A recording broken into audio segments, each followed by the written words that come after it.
October 17, 2025, a wealthy businessman with everything, money, success, status, couldn't afford the one thing his disabled son desperately needed: genuine human connection.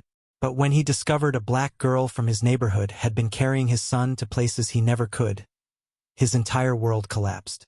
What if the person you judged by their zip code turned out to be the one who loved your child more than you ever could? The office was silent except for the hum of the air conditioning and the gentle click of a keyboard. Marcus Webb sat in his downtown Chicago office on the 42nd floor, the kind of view that stretched across the entire city. Floor-to-ceiling windows framed his empire. 3 decades of climbing, negotiating, and winning. He was exactly where he'd always planned to be. Untouchable, wealthy, powerful. His phone buzzed. A reminder that his therapist had canceled again. He deleted it without reading the full message. Marcus hadn't seen his son, Tyler, in 4 days. Not unusual. Their custody arrangement was simple. Tyler stayed with his mother during the week. Marcus picked him up most weekends, though lately he'd been sending his assistant, Patricia, instead. Tyler was 16, but he couldn't walk. Cerebral palsy had stolen that from him at birth, leaving him in a wheelchair that required constant care, constant attention, the kind of attention Marcus didn't know how to give. The truth was harder to admit. Marcus didn't want to learn. When Tyler was born, Marcus had felt the weight of it like a physical thing pressing down on his chest. A disabled child. How would that look? What would people think? He'd built an image of perfection, and a disabled son didn't fit that narrative. So he'd paid for the best care, the best schools, the best equipment. Money was his language, and he spoke it fluently.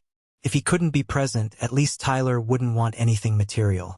Except what Tyler wanted couldn't be bought. Friday evening, Marcus decided to surprise his son. He closed the office early, picked Tyler up without warning, maybe take him to dinner. It was the kind of gesture that would remind Tyler he was important. It would remind Marcus too, if he was honest. He drove to his ex-wife's house in the Lincoln Square neighborhood, a modest 3-bedroom that stood in stark contrast to his penthouse. The street was quiet, tree-lined, the kind of place where neighbors knew each other's names. Marcus had never bothered to learn them. As he turned the corner toward the house, he saw them. A girl, maybe 15 or 16, black with her hair braided back, was carefully helping Tyler out of the front door. But it wasn't the wheelchair she was guiding. Tyler's arm was around her shoulder as she bore his weight, literally carrying him down the 3 concrete steps in front of his mother's house. She moved slowly, deliberately, her entire focus on keeping him steady. Tyler was laughing about something, his head turned toward her, his face alive in a way Marcus rarely saw it. When she reached the bottom step, she didn't just drop him into the wheelchair like a burden. She lowered him gently, her hands supporting his back, her face close to his as she whispered something that made him smile even wider. Marcus felt something crack inside his chest. He watched as the girl adjusted Tyler's position, tucked a blanket around his legs, and checked his hands to make sure they weren't caught in the wheels. She did it with the naturalness of someone who'd done it 1,000 times, with the tenderness of someone who actually cared. Tyler reached up and squeezed her hand. "Thanks, Simone," he said. "Same time tomorrow? Wouldn't miss it," she replied, her voice warm. Marcus sat frozen in his car, unable to move, unable to look away. At that moment, something shifted. The question that broke through his shock wasn't about who this girl was. It was far more unsettling. Why does my disabled son look happier with her than he's ever looked with me? Simone Washington lived 3 blocks away from Tyler's mother in a different kind of neighborhood. Her house was smaller, older, with a front porch that sagged slightly and paint that had faded to a pale gray. Her grandmother sat in a wicker chair on that porch almost every afternoon, watching the street with the kind of attention only comes from a lifetime of knowing your community. It was there, at her grandmother's feet, where Simone had learned what it meant to show up for people. Her grandmother, Dorothy, had raised Simone from age 4 after her mother's addiction spiraled beyond recovery. Dorothy worked 2 jobs, one at a hospital cleaning rooms, another at a church on Sundays, and still came home to Simone with stories about the people she'd helped, the connections she'd made. "Baby," she'd say, braiding Simone's hair while the evening light slanted through their kitchen window. People need to feel like they matter. That's the most valuable thing you can give them. Simone was 16 now, a junior at Lincoln High. She wasn't the brightest student, wasn't the most popular, wasn't the kind of girl people noticed. But she had something else. A quiet ability to see people clearly and a stubborn refusal to look away. She'd met Tyler at a community center volunteer program. Her school required service hours, and she'd chosen the program that worked with disabled youth. Most of her classmates had picked easier options, filing at the library, helping at food drives. Simone chose the hardest thing she could find, the kind of work that made her shoulders ache and her heart feel too big for her chest. The first time she'd helped Tyler, he'd cried. Not because he was sad, but because he realized someone was actually listening to what he wanted, not just doing things to him or for him. He wanted to go to the park. His mother had said it was too difficult. The center's staff said liability was a concern. Everyone had reasons why not. Simone had asked, why? When no one gave her a real answer, she'd simply started doing it. Every other Saturday, she'd pick Tyler up from his mother's place, carry him down those 3 steps, wheel him to the park, find a bench where they could sit and watch people, and listen to him talk about life, about frustration, about how invisible people treated him like he was invisible. I think it's because they're uncomfortable, Tyler had told her once. Like my disability makes them uncomfortable, so they pretend I'm not there. But you don't do that. Why would I? Simone had asked. You're right here. It was that simple and that complicated. Her grandmother knew about Tyler, of course. When Simone would get home exhausted, Dorothy would make her sit down and eat, and ask her questions about her day. She never told Simone to stop, never suggested it was too much or too risky. Instead, she'd smile and say, that's the work, baby. That's the real work. Simone's own life was far from perfect. Her grandmother's arthritis was getting worse, which meant her hospital job was becoming harder. There wasn't much money. Simone worked weekends at a coffee shop to help with bills. She had her own struggles, schoolwork, friendships, the typical teenage loneliness that comes with not quite fitting in anywhere. But with Tyler, she fit. He needed her, not in a pitying way. He genuinely needed what she offered. Consistency, presence, genuine interest in who he was as a person. She didn't know that Marcus Webb even existed. She didn't know she was being watched that Friday afternoon when she helped Tyler down those steps. She only knew that her friend needed her, and showing up for him was the most natural thing in the world. It was the kind of love that didn't require anything in return. It was simply the right thing to do. Marcus didn't approach them immediately. He sat in his car for 20 minutes, watching the street, trying to understand what he'd seen. Then he drove to his penthouse and searched for answers in the only way he knew how. He called his ex-wife, Rebecca. Who is Simone Washington? He asked without preamble. Rebecca was quiet for a moment. Tyler's friend.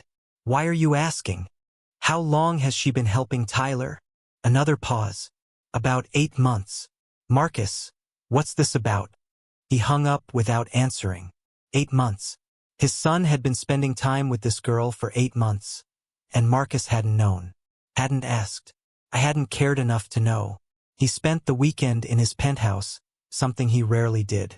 He looked through old photos of Tyler on his phone, birthday parties he'd attended but left early, school events he'd recorded on video instead of watching in person. Tyler's smile in those images felt distant, performed.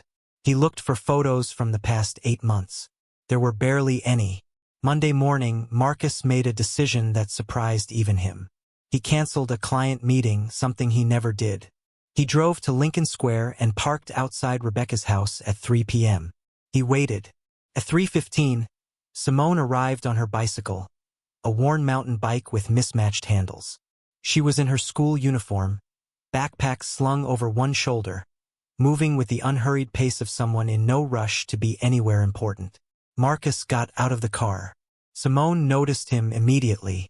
She stopped, one foot on the ground, uncertainty flickering across her face. She didn't know who he was. You're Simone, Marcus said. Yeah. Her response was cautious, the way teenagers respond to unfamiliar adults. I'm Marcus Webb, Tyler's father. The recognition shifted something in her expression. Not fear, but a kind of wariness. "Oh, hi. I saw you with Tyler on Friday. Helping him." Simone shifted her weight. Is that a problem?" The question caught him off guard. She wasn't defensive or eager to explain. She was genuinely asking if he had an issue with what she was doing. As if she needed his permission. As if his approval mattered. "No," Marcus said.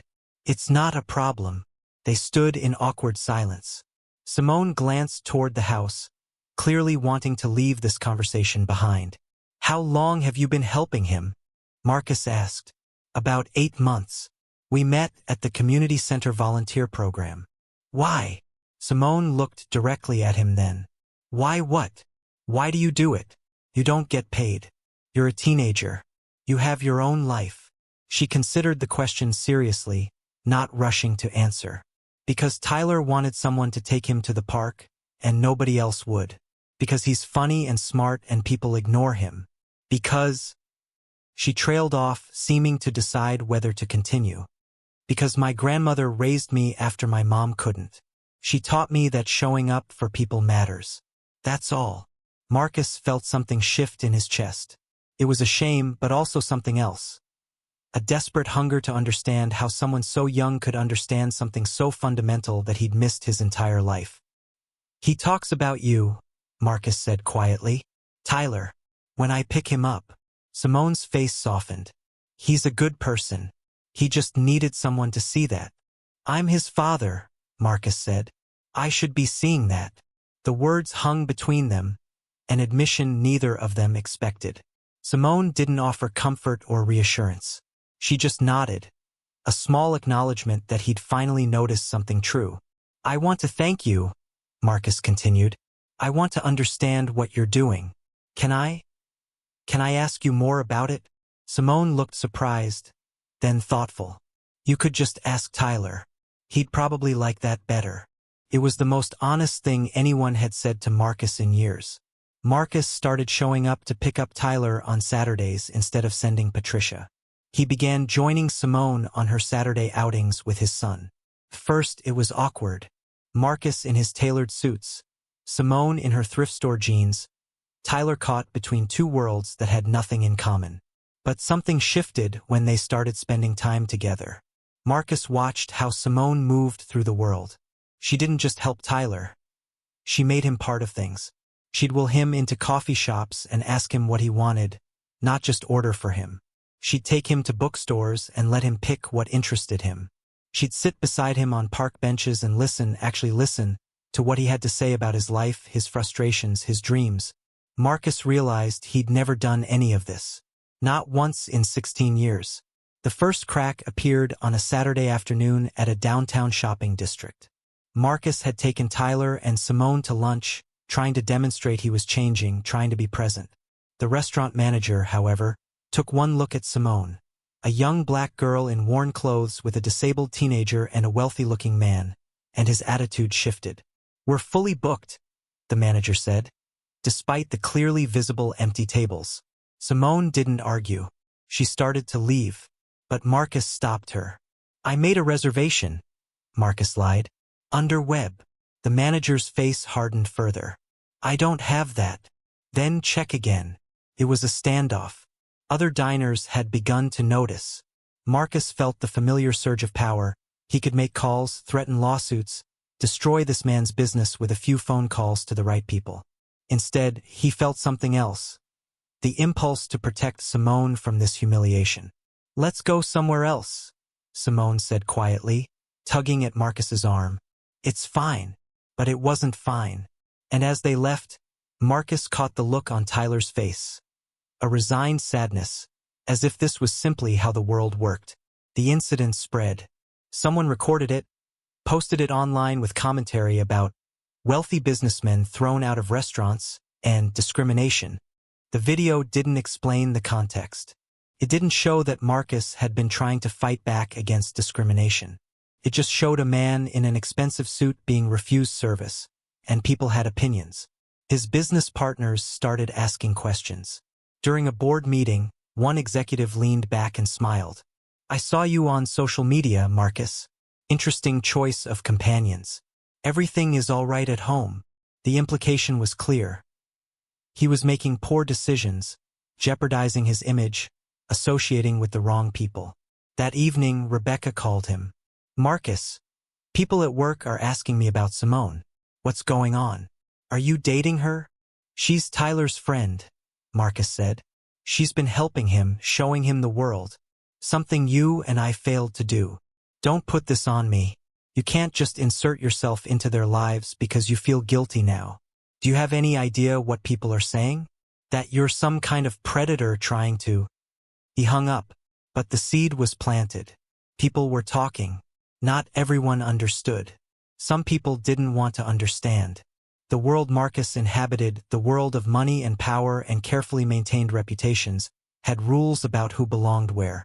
Simone and Tyler didn't fit those rules. Marcus had to choose. Protect his reputation and distance himself, or challenge the system that was questioning him. He didn't yet know how high the cost would be. Simone didn't understand what was happening at first. The social media attention seemed to fade after a week or two. She thought the worst was over. She was wrong. Started at school.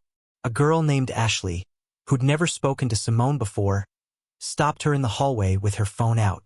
So you're the one dating that old rich guy? She asked, loud enough for people around them to hear. What? No, I'm not. My mom saw something on Facebook about you and some millionaire with a disabled kid. That's sick, right? Like, you're using that kid to get money. The accusation hit harder than it should have. Simone tried to explain, but Ashley had already turned away, laughing with her friends. By lunch, the story had mutated. Simone was a gold digger. She was manipulating a disabled teenager. She was using Marcus for money. She was sleeping with him. None of it was true. All of it stuck. Teachers started looking at her differently. During a class discussion, Mr. Harrison, her history teacher, made a pointed comment about people who leverage sympathy for personal gain. Simone knew it was directed at her. Her classmates knew it. The humiliation burned in her chest. But the school whispers were nothing compared to what happened at home. Her grandmother had seen the posts. Dorothy was waiting for Simone on the porch when she got home from school.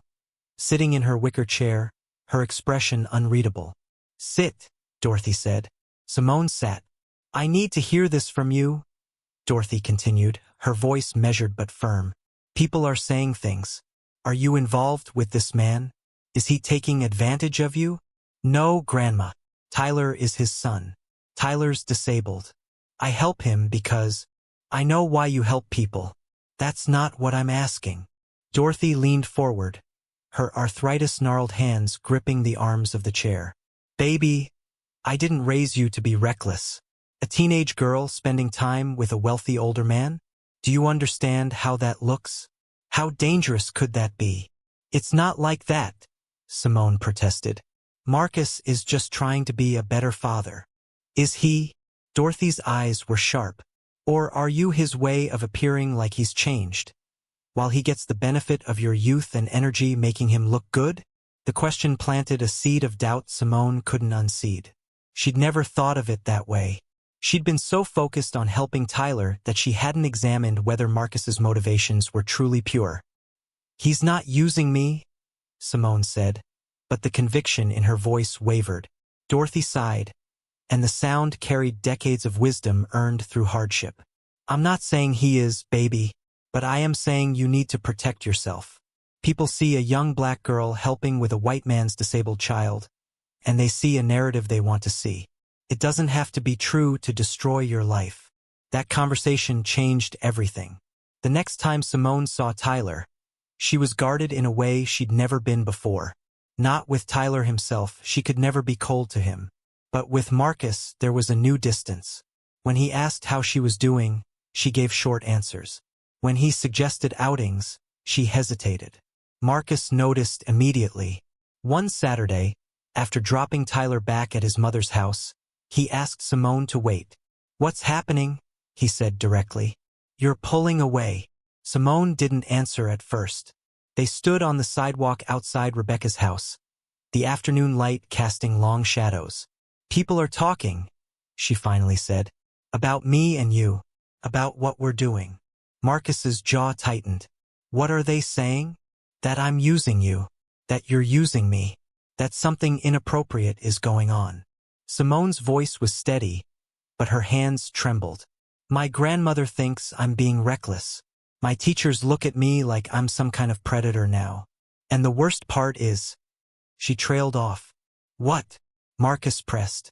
The worst part is I don't know if any of it's true anymore. I started helping Tyler because he needed help and because it felt right.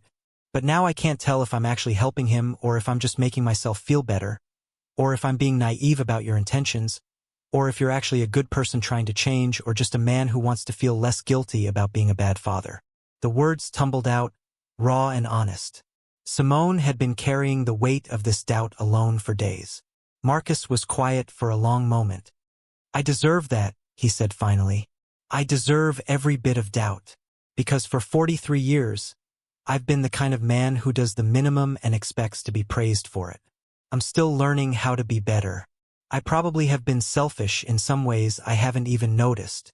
He looked directly at her. But Simone, what I'm trying to do, being a real father to Tyler, showing up, asking questions, trying to understand him, that's not selfish. That's me finally doing something right. And you've been the person showing me how. But now I'm a liability, Simone said. People are using me against you. They're using you against me. I know. Marcus's voice was heavy with guilt. And I want to find a way to protect you from that, but I'm not sure how. I don't want to stop having Tyler in my life. I don't want to stop seeing how you interact with him because you've taught me something invaluable. But I also don't want to damage your life. Simone looked away. This was the moment where she could walk away. This was where a smarter person might protect themselves and cut ties. But looking back at the house where Tyler was waiting inside, at the thought of him losing this connection, she realized something. Sometimes the right thing to do comes with a cost. I'm not leaving, she said quietly. But we need to be smarter. We need to prove to people that this isn't what they think it is. That this is just a girl and a man and a kid who needed each other. Marcus nodded slowly. How do we do that? Simone didn't have an answer yet, but she was willing to fight for one. The call came on a Wednesday morning.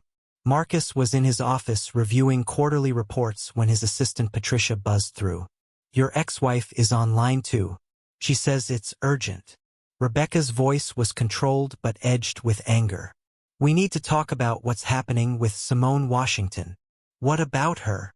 Marcus asked, though he already knew. A lawyer contacted me yesterday. Apparently, someone is threatening to file a complaint with Child Protective Services, claiming that you're creating an unsafe environment for Tyler by allowing a young woman of questionable character to spend unsupervised time with him. They're suggesting impropriety. Marcus felt the floor shift beneath him. Who's making this complaint? I don't know. But Marcus, they're serious. They're talking about custody hearings. They're talking about declaring Tyler at risk. If this goes public, if this becomes a legal matter, it will be devastating. He understood immediately. This was Hughes or someone like him from his business world. Someone who decided to weaponize the situation to undermine Marcus's credibility in other areas of his life. Rebecca, there's nothing improper happening. I know that. You know that. But the court doesn't. And right now you have a disabled teenage son and a young black girl, and the optics are... She trailed off, not wanting to say it aloud. After they hung up, Marcus sat in silence for nearly an hour. His office felt suffocating suddenly. All that glass and steel and manufactured importance. He thought about Tyler's laugh. He thought about Simone's steadiness. He thought about how fragile it all was, how easily people could twist the truth. That evening, he called an emergency meeting with his business partners. The conference room filled with the usual faces. Ambitious, sharp, dressed for power. They already knew something was coming. There's a personal matter that may affect my availability in the coming weeks, Marcus began. I wanted to address it directly rather than let rumors do it for me. He told them everything. Not the sanitized version. The real version. How he'd been a negligent father. How a teenager had shown him what actual care looked like. how society was now trying to weaponize that connection. The response was immediate and predictable. "This is a liability," Gerald from Acquisitions said flatly. "Your personal drama is affecting the company's image. We need to distance ourselves." "Distance ourselves from what?" Marcus asked. "From me being a better father?" "From the optics," another executive said. "From the potential legal complications. From anything that makes this company look complicit in a questionable situation." Marcus felt something break open inside him. For 43 years, he'd lived in this world. He'd accepted its rules, its values, its assumption that optics mattered more than truth. He'd built an entire identity on managing perception. "Here's what I'm hearing," Marcus said quietly. "You're hearing that my son has a friend who's not rich, not connected, not the right demographic. And instead of asking what's actually happening, instead of giving me the benefit of the doubt about my own son's safety, you're choosing to believe the worst because the worst is easier to handle. The worst lets you distance yourself without having to think about what that means." Gerald leaned back. "So what are you saying?" Marcus stood. "I'm saying I'm done. I'm done managing perception. I'm done choosing optics over people. I'm done being the kind of man who looks at his own son and sees him as a problem to be managed rather than a person to be loved." "Marcus," one of the older partners said, "you're talking about walking away from millions of dollars, from years of work. I'm talking about finally working for something that matters." Marcus interrupted. "I built this company to prove something, to show I was worth something, and it never stops. There's always another deal, another metric, another number that proves I'm not enough. But you know what proved I was enough? A 16-year-old girl taking my disabled son to the park. That's the only proof I need." The room erupted in protest. But Marcus had already decided. He left the meeting and drove straight to Harlem. He arrived at Simone's house at 8 p.m., just as she and her grandmother were finishing dinner. Dorothy answered the door, her expression wary. "Mr. Webb," she said, "is Tyler okay?" "Tyler is fine," Marcus said, "but I need to talk to both of you." He came in and sat at their small kitchen table, the same table where Simone had learned compassion from her grandmother's stories. He told them about the threats, the legal complaints, the attempts to paint Simone as a liability. Simone's face went pale. "This is because of me. This is because people are talking about us." "No," Marcus said firmly. "This is because I didn't protect you when I should have. And because there are people in my world who see anything they don't understand as a threat." He turned to Dorothy.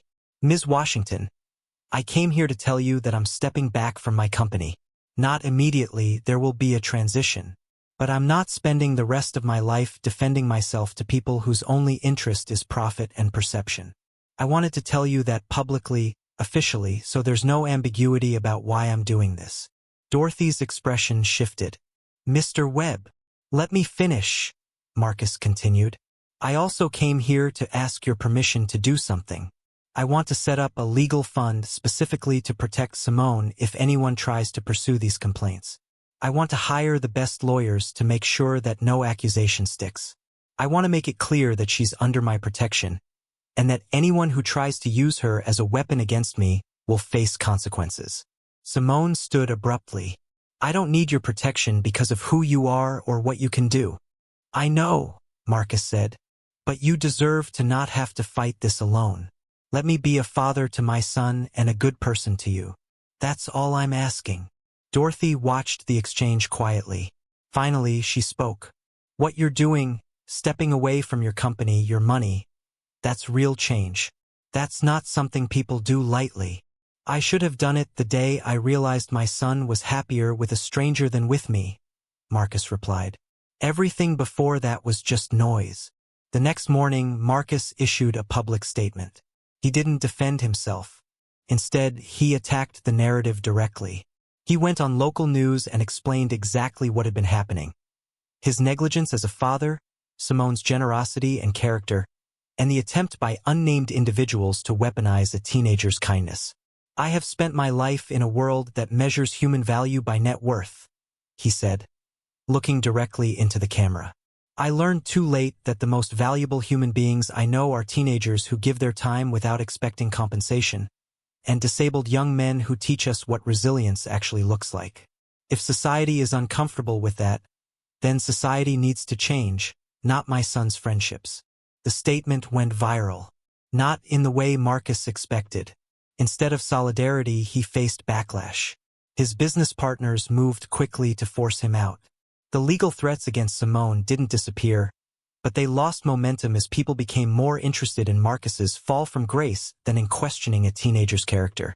But something unexpected happened too. People started reaching out. Parents of disabled children thanked him. Teachers wrote about how his statement had changed conversations in their classrooms. Other teenagers talked about how the story had made them reconsider who deserved their kindness. Simone's school experience didn't magically transform, but it shifted. Some of her classmates who'd mocked her started treating her differently. Not all of them, not most of them, but enough. And most importantly, Tyler had his father fully present for the first time in his life. Not perfect. I'm still learning. But genuinely, completely there. That was worth everything Marcus had walked away from. 6 months after Marcus's public statement, the pendulum had swung. He was no longer the wealthy businessman at the top of everything, but he was something else entirely. He was the man who'd chosen integrity over empire. Whether that made him a hero or a cautionary tale depended on who you asked. Marcus had left his company with a negotiated settlement that gave him enough to live comfortably, but nothing like what he'd had before. The penthouse was gone. He'd purchased a modest townhouse in a different neighborhood, one where property taxes didn't exceed most people's annual salaries. It had 3 bedrooms, one for him, one for Tyler when he visited, and a spare room that had become Simone's unofficial study space. She came over almost every evening after school. Not because she had to, because she wanted to, because something had shifted in the 3 of them, a rhythm that felt like family, though none of them used that word yet. This particular Tuesday, Marcus was cooking dinner. Something he'd learned to do since leaving his corporate life. Simone sat at the kitchen counter, working through calculus problems while Marcus chopped vegetables. Tyler was in the living room, video chatting with a friend he'd met through an online disability advocacy group, a community he'd discovered after his father finally started asking what he actually wanted to do with his time. "Your grandmother wants to know when you're bringing me to church," Marcus said to Simone, not looking up from the cutting board. Simone smiled. "She also said to tell you that you can't keep buying her groceries. She said it makes her feel like a charity." "She is a charity," Marcus replied. "Accepting help, letting people give, that's not weakness. That's what I'm still learning." It had taken months of conversations with Dorothy for Marcus to understand that his obsessive need to provide was sometimes about making himself feel better, not actually about helping. Dorothy had a way of cutting through his rationalizations with the quiet force of someone who'd lived through enough to know the difference between genuine care and performative generosity. "She likes you, though," Simone added. "She told me your last visit was the first time she'd talked to someone from your world who didn't make her feel small." Marcus set down his knife. This was the ongoing reality of his life now. Not being celebrated for his money or his achievements, but being measured by something far more genuine and far harder to maintain. Whether he treated people with actual respect. Whether he listened without an agenda. Whether he showed up without expecting credit. The dinner was ready just as Tyler finished his video call. They ate together at the small dining table.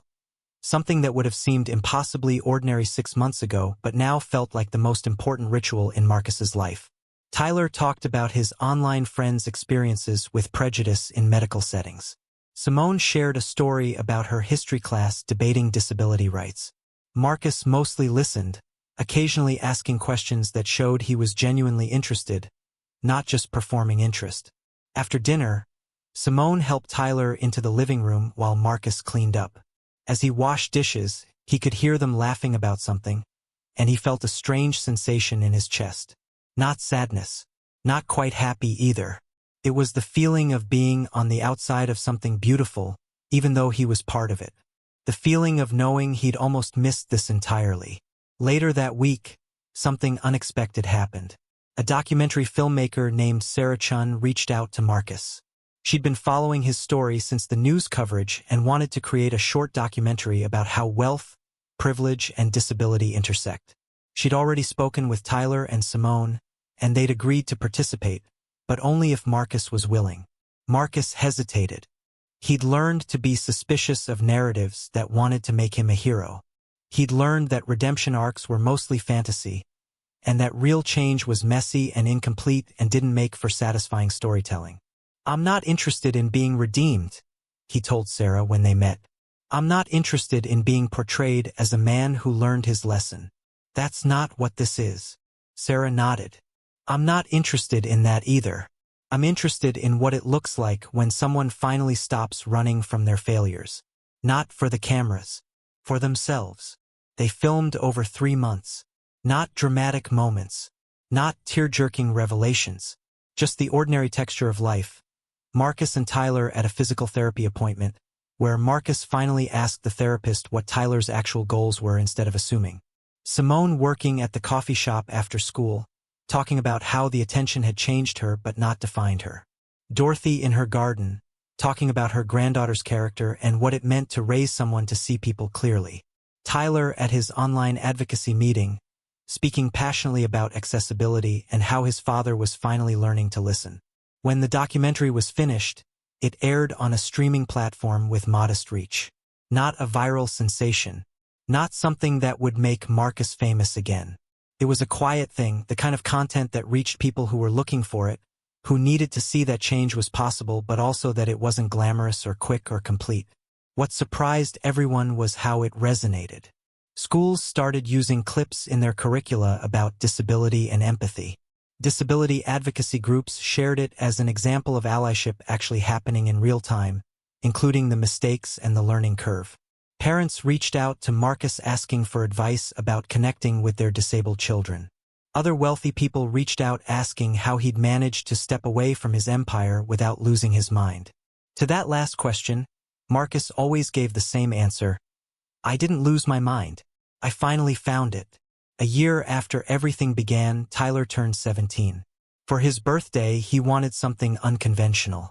He wanted to start a mentorship program for disabled teenagers and their parents who were struggling to connect. He'd been in conversations with disability advocates, social workers, and other young people with disabilities about what would actually help. Simone became the unofficial coordinator. She reached out to community centers, schools, and advocacy organizations. She developed the curriculum with input from the teenagers themselves, not what adults thought they needed, but what they actually wanted to share and learn. Marcus became the financial contributor. Not in the way he used to donate, writing checks and moving on, but in the way of being present, understanding the actual needs, asking questions before assuming solutions. The first cohort had 15 teenagers with various disabilities and 15 family members who were struggling. Some were wealthy like Marcus had been. Some were poor like Simone's family.